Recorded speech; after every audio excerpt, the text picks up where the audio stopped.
በዲፕሎማቶች መንደር ሳር ቤት ላይ 100% ለሚከፍሉ ደንበኞች በ35% ቅናሽ አፓርትመንቶችን ቴምር ፕሮፐርቲስ ለሽያጭ አቅርቧል። በተጨማሪም በአያት፣ በፒያሳ፣ በአዋሬ እንዲሁም በተክለ ሃይማኖትና በጋርመንት ላይ ከ10% ቅድመ ክፍያ ጀምሮ በ3 ዓመት ጊዜ ውስጥ በረጅም ጊዜ ያከፋፈል ሁኔታ ያለምንም ተጨማሪ ክፍያና ወለድ የቤት ባለቤት መሆን ትችላላችሁ። በተጨማሪም በ2,500,000 ብር ሙሉ ክፍያ አሊያም በ500,000 ብር ቅድመ ክፍያ ገላን ኮንዶሚኒየም መሃል ላይ ሱቆችን እነሆ ይሎታል ቴምር ፕሮፐርቲስ። ለበለጠ መረጃና ሳይቱን ለመጎብኘት በ0921 75 22 22 ቴምር ፕሮፐርቲ ብለው ይደውሉ። እንዴት ናችሁ? ፍሬ ህይወት ዮሐንስ ነኝ። በአፍሪካ ቀንድ በተለይም በኢትዮጵያ በኤርትራና በሌሎች ጎረቤት ሀገራት መካከል እየተፈጠሩ ያሉ ኢኮኖሚያዊ፣ ማህበራዊና ፖለቲካዊ ጉዳዮችን በትንታኔ ይዤላችሁ እቀርባለሁ። በተለይም ደግሞ ከኢትዮጵያ የቀይ ባህር ጥያቄ ጋር ተያይዞ የሚነሱ ሀሳቦች ላይ አተኩራለሁ። በዛሬው ቆይታችን በሁለት አንኳር ጉዳዮች ላይ አብረን ቆይታ የምናደርግ ይሆናል።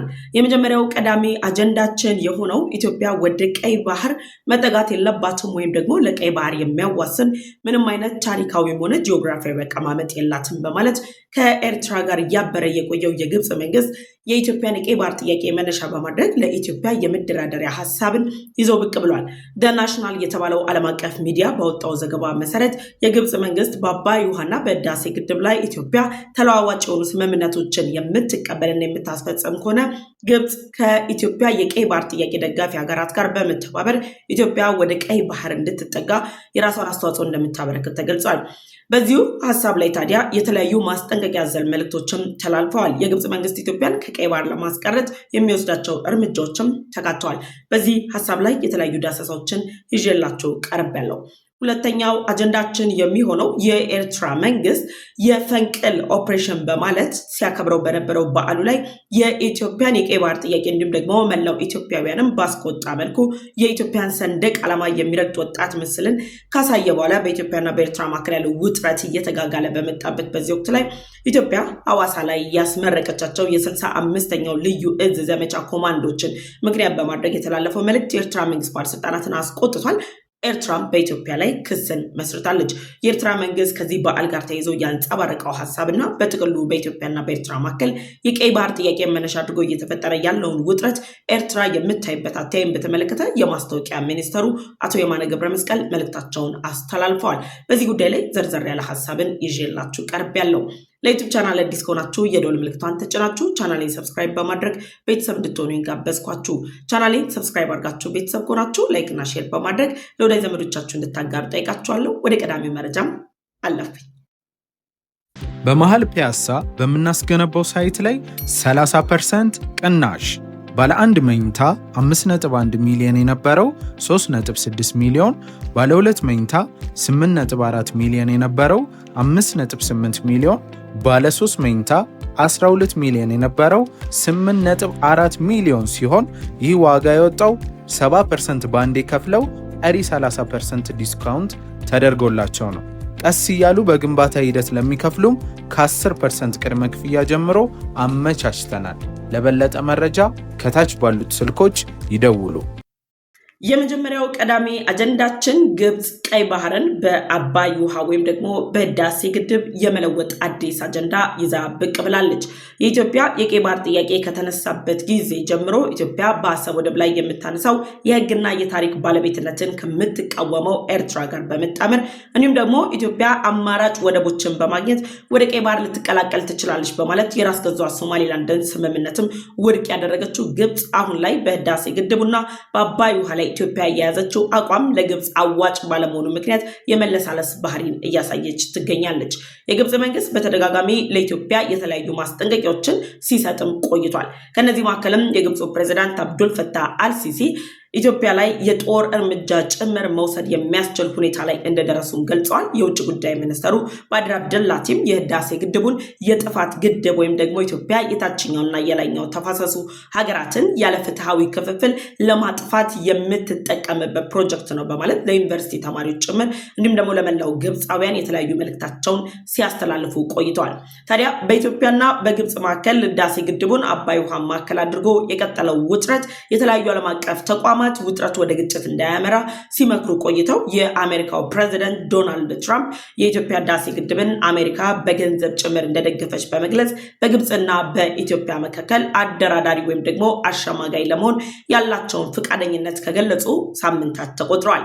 ያንን መነሻ አድርጎ የግብፅ መንግስት የአሜሪካው ፕሬዚዳንት ዶናልድ ትራምፕ በኢትዮጵያና በግብፅ መካከል ያደራድራል የሚል የተለያዩ ተስፋዎችን ሰንቆ ቢጠብቅም አሜሪካ ግን እንዳሰበችው ቀላልና ፈጣን ባልሆነው ሂደቷ በህዳሴ ግድቡ ላይ ኢትዮጵያና ግብፅን እስካሁን ልታደራድር አልቻለችም። የአሜሪካ መንግስት አደራድራለሁ ወይም ደግሞ ዲፕሎማሲያዊ ተጽዕኖ እፈጥራለሁ ባለበት የህዳሴ ግድብና የአባይ ውሃ ላይ ግብፅ በመጨረሻ ሰዓት ላይ አዲስ የተባለ የድርድር ሐሳብን ይዛ ብቅ ብላለች። ኢትዮጵያ በቀይ ባህርና በአባይ ውሃ ላይ በሁለቱ የውሃ አካላት ላይ ያላትን ጽኑ አቋም የ130 ሚሊዮን ህዝብ ብሔራዊ ኩራት የሆነው ህዳሴ ግድብ የ130 ሚሊዮን ህዝብ የጋራ ጥያቄ የሆነው የቀይ ባህርን አስፈላጊና በመረዳት ኢትዮጵያ ወደ ቀይ ባህር እንድትቀላቀል ፍላጎት ካላት በህዳሴ ግድብና በአባይ ውሃ ላይ ከግብፅ ጋር እያደረገች ያለችው ንግግር ወይም ክርክር ወደ ተለዋዋጭ ስምምነት መቀየር የምትችል ከሆነ ግብፅ ኢትዮጵያ ወደ ቀይ ባህር እንድትገባ ፍቃዷን ልትሰጥ እንደምትችል ጭምር በናሽናል የተባለው ሚዲያ የግብፅ የተለያዩ ዲፕሎማቶችን ከፍተኛ ባለስልጣናትን ዋቢ አድርጎ ዘግቧል። የግብፅ መንግስት የኢትዮጵያን የቀይ ባህር ጥያቄ እደግፋለሁ የሚለው አስተያየት ከወጣበት ጊዜ ጀምሮ ከግብፅ ጋር በጋራ በማበር ግብፅ የኢትዮጵያን የቀይ ባህር ጥያቄ አትደግፍም በማለት የተለያዩ ሐሳቦችን ሲያንሸራሽሩ የነበሩት የኤርትራ መንግስት ባለስልጣናት የኤርትራው ፕሬዝዳንት ኢሳያስ አፈወርቂ እንግዲህ ጥቅምት ወር ላይ ያደረጉት የ5 ቀናት የካይሮ ቤተመንግስት ቆይታን ጨምሮ ሌሎች በኤርትራና በግብፅ መካከል የተፈጠሩ ዲፕሎማሲያዊ ግንኙነቶች ሁሉ አሁን ላይ ጥያቄ ምልክት ውስጥ የገቡበት ሁኔታም እየተፈጠረ ያለ ይመስላል። የኤርትራ መንግስት በተደጋጋሚ ኢትዮጵያ በህግና በታሪክ ባለቤት የሆነችበት አሰብ ወደብን ከምትቆጣጠረው ይልቅ በዲፕሎማሲ ተጣምሬያታለሁ የሚለው ግብፅና እንዲሁም ደግሞ የሳውዲ መንግስት አሰብ ወደብን እንዲያለሙ በባለቤትነት ጭምር ኤርትራ እያስተዳደረች ኢትዮጵያን ከአሰብ ወደብ ለማራቅ የተለያዩ ሴራዎችን ሲጎነጉኑ ቆይተዋል።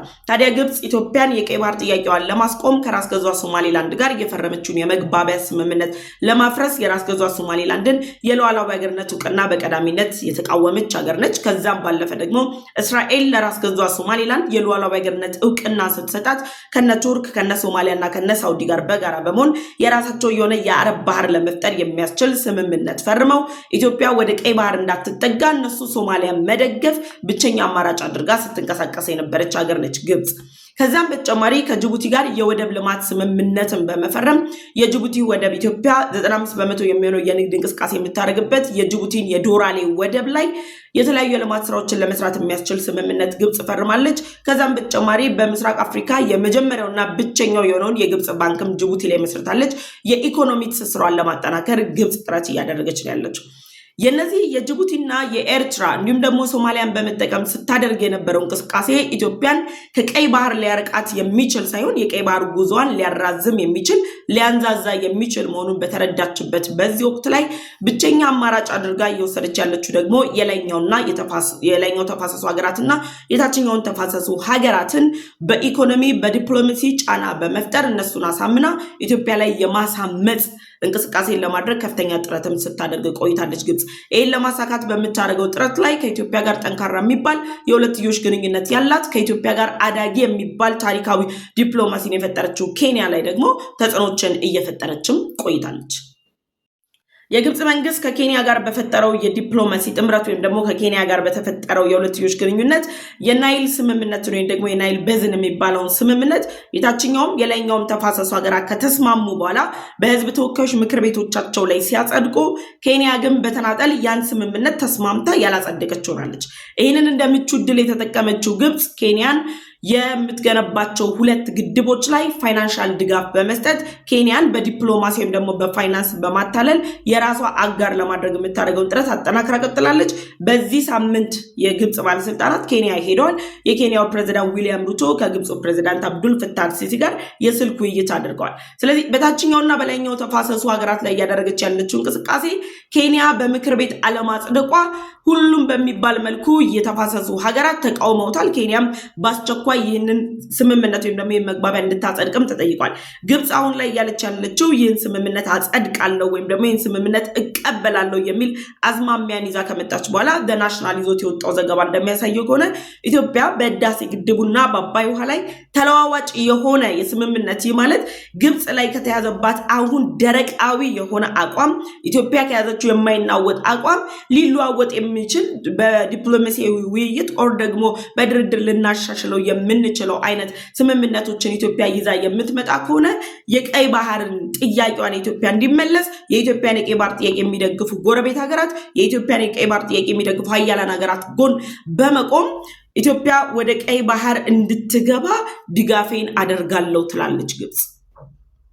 ለግብጽ የኢትዮጵያ የቀይ ባህር ጥያቄ መመለስ ምንድነው ያስጨነቃት? አሰብ ወደብን ኢትዮጵያ መቆጣጠሯ ለምንድነው ለግብጽ ጥያቄ የፈጠረባት ከተባለ ኢትዮጵያ በጦር ኃይሏ በተለያዩ መንገዶች እያደረገቻቸው ባለችው እንቅስቃሴዎች ሁሉ ከሌሎቹ ሀገራት የተሻለ የኢኮኖሚ እንቅስቃሴ ያላት ባህር በርና ወደብ ካላቸው ሀገራት የተሻለ ደግሞ በአፍሪካ ከሚገኝ ግንባር ቀደም የጦር አቅሞች መካከል ቀዳሚ ነች።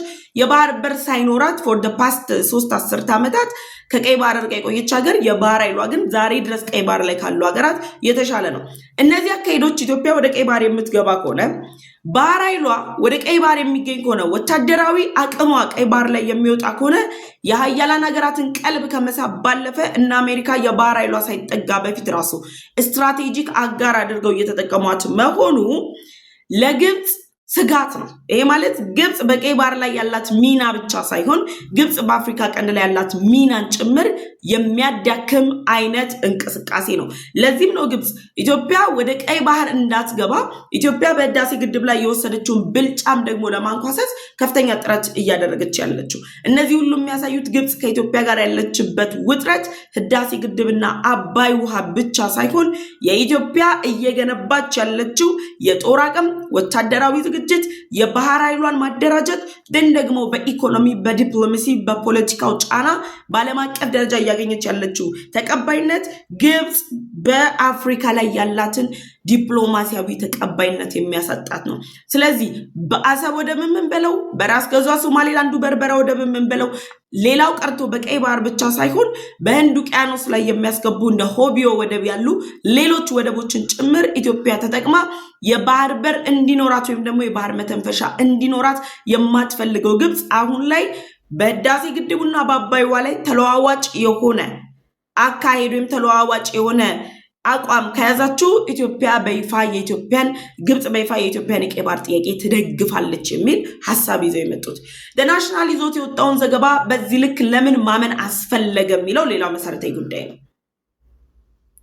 ናሽናል ከዚህ ቀደም አንጂ ኢትዮጵያ የሆኑ ጽሑፎችን ያወጣል። ኤርትራና ግብጽ በአሰብ ወደብ ላይ ስምምነት ላይ ደርሰዋል፣ ግብጽ አሰብ ወደብን ልታለማ ነው የሚል አጀንዳ ይዞ መጥቷል። ናሽናል የተባለው ሚዲያ ኤርትራና የግብጽን ሐሳብ በተደጋጋሚ ሲደግፍ ታይቷል። ስለዚህ አሁን ላይ ግብጽ ዲፕሎማቶችን ምንጭ አድርጎ ወይም ደግሞ ዋቢ አድርጎ ይሄንን ሪፖርት ሲሰራ በትክክል ግብጽ አሁን ካለው አሁናዊ ሁኔታ አንጻር ለኢትዮጵያ ህዳሴ ግድብና አባይ ውሃን እንደ መደራደሪያ አቅርባ ኢትዮጵያ ወደ ቀይ ባህር እንድትገባ የማድረግ ፍላጎት ይኖራታል የሚለውን እምነት በደንብ ጨምሮታል። ኢትዮጵያ በይፋ በሁለቱ የውሃ አካላት ላይ ያላትን የማይናወጥ የማይቀየር አቋሟን አንጸባርቃለች። 130 ሚሊዮን ህዝብ ከህዳሴ ግድቡ የኤሌክትሪክ ፓወር ያስፈልገዋል። 130 ሚሊዮን ህዝብ የመተንፈሻ የባህር በር ያስፈልገዋል። የ130 ሚሊዮን ህዝብን ጥያቄ ደግሞ የግብጽ ፖለቲከኞች፣ የኤርትራ ፖለቲከኞች፣ ጥቂት ግለሰቦች ስብስብ ሊያዳፍነው ሊያስቆመው የሚችለው ጉዳይ አይደለም። ግብጽ በኢትዮጵያ በቀይ ባህር ዳርቻ ላይ ወታደራዊ መገኘት መኖር ወይም ደግሞ የባህር ኃይሏ ማስፈሯ ስጋት የሚሆንባት በመሆኑ ምክንያት ነው አሁን ላይ ከኤርትራ ጋር አብራ የተለያዩ ጥረቶችን ስታደርግ የነበረው። አሁን ላይ ባለው ሁኔታ የኤርትራ ጉዳይ ድጋፍ የሚያሻ አይደለም፣ ወይም ደግሞ ኤርትራ ለግብጽ የዲፕሎማሲ ጫና ፈጥራ አሸናፊ እንድትሆን የሚያደርጋት አቅም አልገነባል። ስለዚህ አሁን ላይ ግብጽ ለኢትዮጵያ እያቀረበች ያለችው የመደራደሪያ ነጥብ በግብጽና በኤርትራ መካከል እንግዲህ ባለፉት ጊዜያት የተመሰረተውን የዲፕሎማሲ ግንኙነት የሚያቋርጥ ኤርትራ ደግሞ ራሷን እያገለለች ከነበረችበት የአፍሪካ ቀንድ ራሷን እያገለለች ካለችበት ዓለም አቀፉ ማህበረሰብ ይበልጥ እንድትገለል የሚያደርጋት የተናጠል ጉዟን እንድታረግ የሚያስችላት ነው። ዘላለማዊ የሆነ ወዳጅ የለም በፖለቲካ ውስጥ፣ ዘላለማዊ የሆነ አጋር የለም የሚለው ነገር አሁን ነው የሚሰራው። ግብፅ በአባይ ውሃ ላይ ያላትን ብሔራዊ ጥቅሟን ለማስከበር በምታደርገው እንቅስቃሴ ላይ ኤርትራን መስዋዕት ማድረግ ካለባት በአግባቡ መስዋዕት አድርጋት የአባይ ውሃ ጥቅሟን ማስከበር ትፈልጋለች።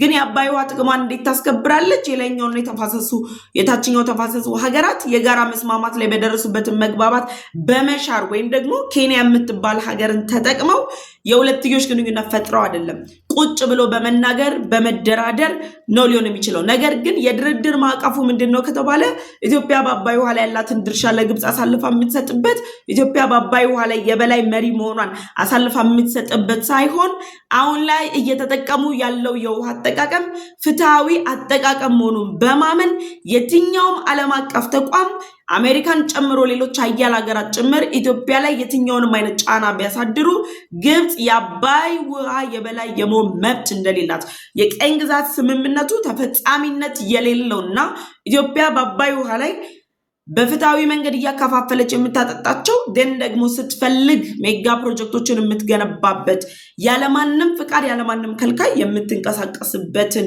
ሁኔታ አስጠብቃ የምትቆይበት ነው። ለዚህም ነው ግብፅ የተለያዩ መድረኮች ላይ ኢትዮጵያ ላይ ክስ ስታቀርብ፣ የተለያዩ መድረኮች ላይ ያዙ ልቀቁኝ ስትል፣ አባይ ውሃ ህዳሴ ግድብ ያልቻ አጀንዳ ስታራግብ ብትቆይም ፋይናል በሆነው ላይ ግን የኢትዮጵያ መሰረታዊ ጥያቄ የሆነውን የቀይ ባህርን በአባይ ውሃ በህዳሴ ግድብ መደራደሪያ ይዛ መምጣቷ የሞኝ ሀሳብ ነው። አሁን ላይ ግብፅ እያደረገች ያለችው ጉዳይ ኢትዮጵያ በዚህ ባቀረበችላት ኦፈር የማትስማማ ከሆነ እነ ሶማሊያን፣ እነ ጅቡቲን፣ እነ ኤርትራን ተጠቅሜ ወታደራዊ ኃይሌን አጠናክሬ ጦርነትን በውስጣዊ ኃይሎችን በውጭ ኃይሎችን በመጀመር ኢትዮጵያን አዳክማለሁ የሚል ማስጠንቀቂያ አዘል መልእክት ነው ያለው። ይህ ማለት ከጅቡቲ ጋር የፈጠረችው የኢኮኖሚ ትስስር እንዳልሆነ የሚያሳይ፣ ከኤርትራ ጋር ያላት ዲፕሎማሲያዊ ግንኙነት እንዳልሆነ የሚያሳይ፣ እንዲሁም ደግሞ በሶማሊያ የሶማሊያን ዳር ድንበር አስከብራለሁ ጦሯን አዝምታ አሸባሪ ቡድን እንከላከላለሁ ብላ የገባችው ኢትዮጵያን በድንበር አካባቢ ላይ ጥቃት ለመክፈት እንጂ የሰላም ዓላማ እንደሌላት በይፋ የሚያረጋግጥ ነው። ለዚህም ነው ጎረቤት ሀገሮቻችንን እየተጠቀሙ እኛን ለማጥቃት የሚያስቡት። የዚህ ደግሞ ዋነኛ መካሪ የዚህ አጀንዳ አቀባይ ደግሞ የኤርትራ መንግስት ነው። ኢትዮጵያን ለማዳከም ከፈለግ ከኢትዮጵያን ውስጣዊ ኃይሎችን ተጠቀም፣ ጎረቤቶቿን ተጠቀም የሚል ምክር የሚሰጠው። ስለዚህ ግብፅ ናሽናል ይዞት በወጣው ዘገባ መሰረት የኢትዮጵያን የቀይ ባህር ጥያቄን ለመመለስ ከኢትዮጵያ የቀይ ባህር ጥያቄ ከሚደግፉ ሀገራት ጎን መሰለፏን ለማወቅና ለማረጋገጥ ኢትዮጵያ ወደ ቀይ ባህር እንድትገባ ፍቃዷን ለመስጠት በህዳሴ ግድብና በአባይ ውሃ ላይ ኢትዮጵያ ተለዋዋጭ የሆነ ስምምነት ወይም ደግሞ አቋም ይዛ እንድትመጣ የሚያስችል ጥያቄን አቅርባለች። የኢትዮጵያ ምላሽ ደግሞ ከወዲሁ የሚታወቅ ነው። ግብፅ ፈቀደችም አልፈቀደችም ዓለም አቀፍ ህጉን በመጠቀም መብቷን አስከብራ ወደ ቀይ ባህር ትመለሳለች። ቀይ ባህር ላይ መመለስ ብቻ ሳይሆን በታሪክና በህግ ባለቤት የሆነችበት የአሰብ ወደብን ጨምሮ ሌሎች ደግሞ የጎረቤት ሀገራት ወደቦችን በዲፕሎማሲያዊ መንገድ በሰጥቶ መቀበል መርህ በእጇ የምታስገባበት መንገድ ወይም ደግሞ ጊዜ እውን መሆኑን የሚያሳዩ ናቸው። በዚህ ጉዳይ ላይ ሀሳብ አስተያየታችሁን ኮሜንት ሴክሽን ላይ አስቀምጡልኝ። ወደ ሁለተኛውና የመጨረሻው አጀንዳም ተሻገርኩኝ። ሁለተኛውና የመጨረሻው አጀንዳችን የኤርትራ መንግስት እንግዲህ ባሳለፍነው ሳምንት ላይ ምጽዋ ወደብ ላይ ታሪክ ሲሰራ ነው ያለው። ምጽዋ ወደብ ላይ የፈንቅል ኦፕሬሽን በማለት አገራቸውን ከፍ ያደረጉበት፣ የተሰዉ ወዳጆቻቸውን ወገኖቻቸውን ያሰቡበት ክብረ በዓላቸው ላይ የስዕል ኤግዚቢሽን አዘጋጅተዋል። የስዕል ኤግዚቢሽኑ ከመቶ የማይበልጡ ስዕሎች፣ መቶም አልደረሱም የማይደርሱ ስዕሎች የተገኘበት የስዕል ኤግዚቢሽን ነው። ፕሬዚዳንት ኢሳያስ አፈወርቂን ጨምሮ የኤርትራ ጦር ጠቅላይ ኤታማዦር ሹሙ፣ ሌሎች ከፍተኛ መንግስት ባለስልጣናት ጉብኝት አድርገውበታል። በዚህ የስዕል ኤግዚቢሽን ላይ የኤርትራ መንግስት ማስተላለፍ የፈለገው መልእክት አንድ ስዕል ነው። ያ ስዕል የኢትዮጵያ ሰንደቅ ዓላማን በኤርትራ ወታደር ወይም ደግሞ በኤርትራ ወጣት ሲረገጥ ጠቅላይ ሚኒስትር ዶክተር አብይ አህመድ፣ አፄ ኃይለሥላሴ፣ አፄ ምኒልክ፣ ሌሎች የኢትዮጵያ ባለስልጣናቶች በዛ ምስል ላይ ተካተው እንዲረገጡ በማድረግ ከጀርባው ደግሞ ባህር ያለው ምስል አሳይተዋል። ያን በማሳየት ኢትዮጵያ ወደ ቀይ ባህር አትመለስም፣ ኢትዮጵያ ወደ ቀይ ባህር እመለሳለሁ የምትል ከሆነ ግን ይህን እርምጃ እንደሚወስዱ ጭምር በይፋ ያረጋገጡበትን ስዕል አሳዩ። ለስዕሉ ከኢትዮጵያ መንግስት በኩል መግለጫ አልተሰጠም። ከኢትዮጵያ መንግስት በኩል ይፋዊ የሆነ ምላሽ አልተሰጠም። ነገር ግን ኤርትራ ላደረገችው ለዛ ኤግዚቢሽን በኤግዚቢሽንና ባከበረችው በክብረ በዓል ነው ያንን ነገር ያሳየችው 65ኛ የልዩ ዘመቻ እዝ ክብረ በዓል ላይ ተገቢው ምላሽ ተሰጥቷታል። ለኤርትራ በተሰጠው ምላሽ ላይ አይታችኋል። ኢትዮጵያ ተወደደም ተጠላም ተዘግቶባት እንደማትቀር ከቀይ ባህር የምትርቅበት ምንም አሳማኝ ምክንያት እንደሌላቸው ጭምር ተገልጿል። የ65ኛ ልዩ እዝ ዘመቻ በዓል ለኤርትራ ብቻ ሳይሆን ኢትዮጵያ ውስጥ ለሚንቀሳቀሱ የውስጥ ኃይሎች ጭምር ተገቢው ምላሽ የሰጠ ነው። የኢትዮጵያን የቀይ ባህር ጥያቄ ለሚቃወሙ ኢትዮጵያ ወደ ቀይ ባህር መግባት የለባትም የሚል አቋም ይዘው ለሚንቀሳቀሱ ኃይሎች ጭምር ጥቅል የሆነ ምላሽ የተሰጠበት ነው። ይህንን አዩ እሁድ ዕለት ነው ፕሮግራሙ የተላለፈው። ልዩ ኮማንዶዎች ተመርቀዋል። 44ኛ ዙር የጦር አቅሙን እስከዛሬ ድረስ አርቲፊሻል ኢንተለጀንስ ነው እያለች ስትጥል ስታወዳድቅ የነበረችው ኤርትራ አሁን ላይ አርቲፊሻል ኢንተለጀንስ ነው የሚል ምላሽ መስጠት እንደማትችል ተረድታለች። የኢትዮጵያ ጦር ግሎባል ፋየር ፓወር ባወጣው ዘገባ 503,000 አክቲቭ የሆነ ወታደር እንዳለው ተገልጿል። ምንም አድርገው ዲና የሚያደርጉት ስላልሆነ አዲስ አጀንዳ ይዘው መጥተዋል። አዲሱ አጀንዳቸውን ደግሞ ሲያብላሉት ሲያወሩት ከዋሉ በኋላ የማስታወቂያ ሚኒስተሩ አቶ የማነ ገብረ መስቀል በይፋዊ ኤክስ ገጻቸው ላይ ልጥፋቸውን ለጥፈዋል። ሐውልት የተባለው ድረገጻቸው ላይ ተመሳሳይ ልጥፍ ተለጥፏል። በኢትዮጵያ በተከበረው በዓል ላይ ሁለት በተላለፈው ተወደደም ተጠላም ተዘግቶብን አንኖርም የሚለው መልእክት ከሐዋሳ ተነስቶ አስመራን ትርምስምሱን አውጥቷል። ካይሮ ላይም ተመሳሳይ ትኩሳት ተፈጥሯል። ያንን መልእክት ካዩም በኋላ ይመስለኛል የግብጽ ባለስልጣናት ቀይ ባህርና የአባይ ውሃን እንደ መደራደሪያ ይዘው እየመጡት ይሄ ውጥረት እየተፈጠረ ባለበት በዚህ ወቅት ላይ የኤርትራ ማስታወቂያ ሚኒስተር የሰጡት ምላሽ ብዙዎችን አስገርሟል። ከ2 ዓመታት በፊት የኦሮሚያ ክልል ፕሬዝዳንት ቀጣይ ኢሬቻን የምናከብረው ቀይ ባህር ላይ ነው ብለዋል። ኦፍ ኮርስ ብለዋል።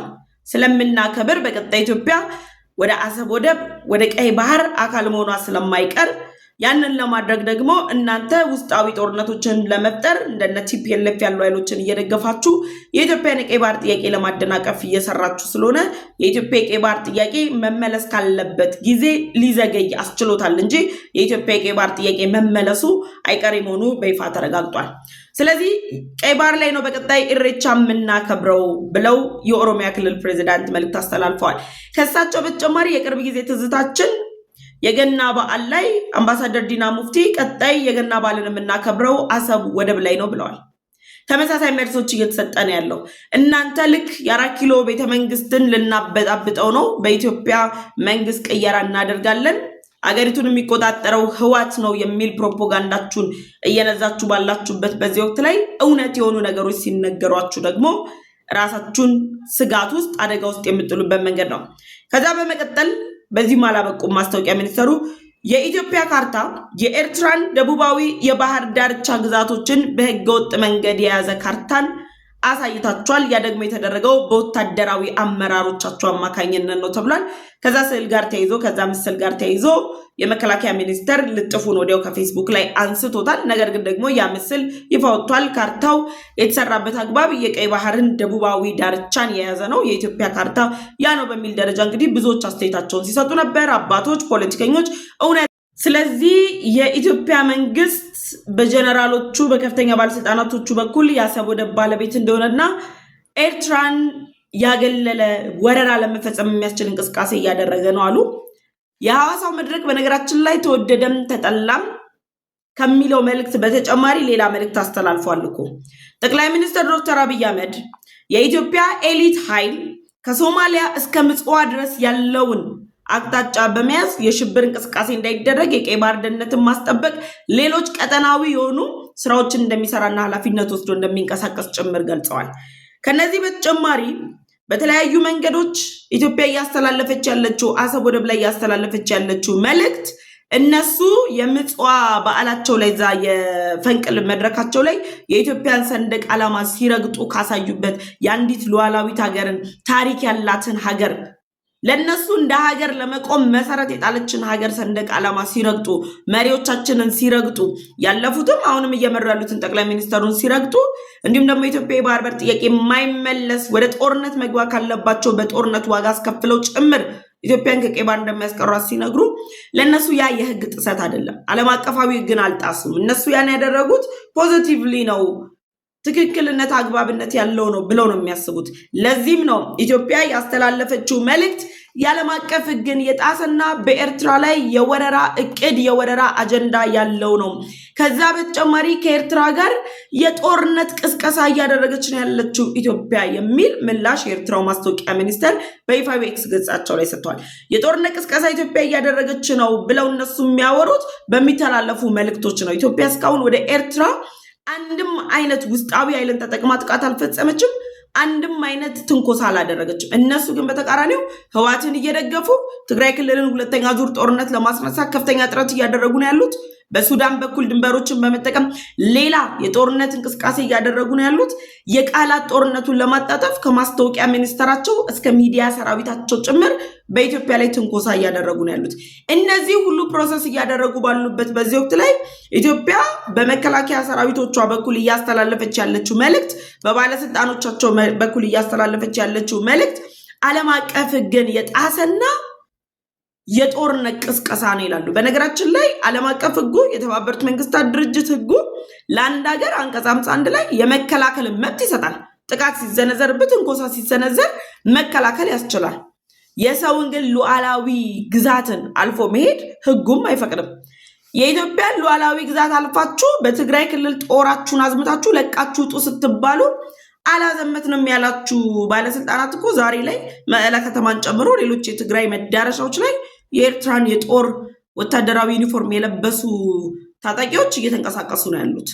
ወታደሮች ወር ታጣቂዎች ምን እንደምትሏቸው ባላቅም እኔ እየተንቀሳቀሱ ነው ያሉት። ስለዚህ የኤርትራ መንግስት ኢትዮጵያ የጦርነት ቅስቀሳ እያደረገችብኝ ነው እያለ ያለው በትግራይ ክልል እያንቀሳቀሰው የሚገኘው ህወሓት አይቀሬ ነው ጦርነቱ። ስለዚህ ቀድመን ኢትዮጵያ ጦርነት ተከፈተብኝ ሳትል እኛ የጦርነት ቅስቀሳ ተደርጎብናል ምላሽ ነው የሰጠነው እንበል የሚል አይነት መልክ ያለው ነው። የማስታወቂያ ሚኒስተሩ ሐዋሳ ላይ የነበረው ፕሮግራም እነሱ ከአየር ወለዱ እንቅስቃሴ፣ የልዩ ዘመቻ እዙ እንቅስቃሴ፣ ዝግጅቱ፣ የሰራዊቱ አቅም፣ የቴክኖሎጂ የውጊያ አቅም፣ የትኛውንም አይነት ስነ ምህዳር የተረዳ ኃይል መኖሩ፣ የጦርነት የውጊያ ስልትን የሚቀይር አቅም መፈጠሩን ያስቆጣቸው። ያንን ቁጣቸውን ለመግለጽ ግን ከዛሬ 2 እና 3 ዓመት በፊት የተላለፉ መልእክቶችን ሳብ አድርገው የኢትዮጵያ የቀይ ባህር ጉዞ አይቀሬ ነው ተብሏል። አይቀርም፣ እንመጣለን፣ ቀይ ባህር ላይ እንገባለን አይደል? እሳቸው ኢሬቻ ባልን ያሉት የኦሮሚያ ክልል ፕሬዚዳንቱ አምባሳደር ዲና ሙፍቲ ገናን ያሉት ሌሎች በዓላቶችን ጨምረን አሰብ ወደብ ላይ የምናከብርበት ጊዜ እየደረሰ ነው። ለዛ ደግሞ ግብፅም እየካደቻችሁ ነው። ግብፅ እኮ እንደራደር እያለች ያለችው አዋጭ ስላልሆነች ነው። ከኤርትራ ጋር ወዳጅነቱ የማያዋጣ የማያዛልቃት መሆኑን ስለተረዳች ነው። በዚህ ጉዳይ ላይ ሀሳብ አስተያየታችሁን ኮመንት ሴክሽን ላይ አስቀምጡልኝ። አብሬያችሁ የቆየሁት እኔ ፍሬህይወት ዮሐንስ ነበርኩኝ። በቀጣይ በሌሎች ጉዳዮች ተመልሼ እመጣለሁ። ለዩቲዩብ ቻናል አዲስ ከሆናችሁ የደወል ምልክቷን ተጭናችሁ ቻናሌን ሰብስክራይብ በማድረግ ቤተሰብ እንድትሆኑ ጋብዛችኋለሁ። ቻናሌን ሰብስክራይብ አድርጋችሁ ቤተሰብ ከሆናችሁ ላይክ እና ሼር በማድረግ ለወዳጅ ዘመዶቻችሁ እንድታጋሩ ጠይቃችኋለሁ። መልካም ጊዜ፣ ቸር ቆዩ።